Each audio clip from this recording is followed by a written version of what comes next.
T20 world cup से ठीक पहले फैंस को लगा है बड़ा झटका। Pak Bharat high voltage cricket match से पहले क्रिकेट वर्ल्ड कप मनसूख करने का मुतालबा कर दिया गया। क्या है आज की सबसे बड़ी खबर। इससे पहले आपने इस चैनल को अभी तक सब्सक्राइब नहीं किया तो सबसे पहले इसको सब्सक्राइब कर ले, वीडियो को दिल से लाइक कर दें अगर पाकिस्तानी टीम के फैन हैं, क्योंकि क्रिकेट से जुड़ी खबर आपको सबसे पहले मिले। आलमी कप 2021 का आगाज़ हो चुका है। क्वालिफाई मरहले के साथ प्रैक्टिस मैच भी शुरू है, तो ऐसे में पाक भारत मैच मनसूखी की आवाज़ें उठ रही हैं। यूनियन मिनिस्टर गैरी ने मुतालबा कर दिया कि पाक भारत मैच का इनका दोबारा किया जाए। दोनों मुल्कों के ताल्लुकात अच्छे नहीं हैं, जब तक ताल्लुकात अच्छे ना हों क्रिकेट ना खेली जाए।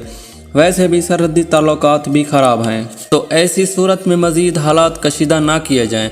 आपकी क्या राय, कमेंट्स में हमें जवाब ज़रूर दीजिएगा और चैनल को ज़रूर सब्सक्राइब कीजिएगा।